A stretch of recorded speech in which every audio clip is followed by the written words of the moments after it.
Para namang baliw to, nagulat ako. Ay, sorry kung nagulat ka ha. Natutulog kasi ako dito sa kwarto ko tapos bigla kang tatabi sa kama ko. Naka-aircon dito di syempre dito ako tatambay, lo. Ang ginagawa mo dito, te? Di naman kita pinapunta. Bakit? Pinapasok ako ni tita Tsaka, girl, magre-review tayo, exam na bukas.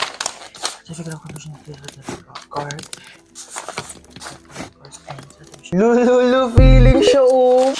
Ano ba? Can't you see I'm trying to learn here? Gila mo yan, te. Di ba kayo? Ano ba to? Hindi ko magets. Bakla, wait nga.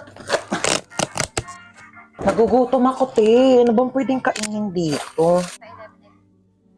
Ay, tara may coffee. Akin na to, Bea. Lu, parang ang ganda nito panoorin, te. Nood ka tayo movie? Hala, oh my God, tara. Oh, bakit? Wait. Ano? Nandito ako para mag-review tayo, di ba? Bakla, tama na tong pagpapanggap natin. Hindi talaga tayo makakapag-review. May point ka. Sige, ano ba movie yan? Hala, oh my gosh, maggagabi na, girl! Hahanapin ako ng parents ko. Alam mo namang strict sila Bakla, tama ka na. Charis. Pero wait nga lang, tatay lang ako. Oh, asan na yun? Mamuwi na siya? Aba, ewan ko. Baka uwi na. Taray, yung agumuwi, Makakaligo na din ako. What should I wear? Charis, kala mo damitan ko no? Bakla, ano ginagawa mo dyan? Kumukuha ng damit. Maliligo na ako, te, para mamaya press ko na bago matulog. Hoy, mga damit ko yan. Eh, di lalaban. Article mo maganda.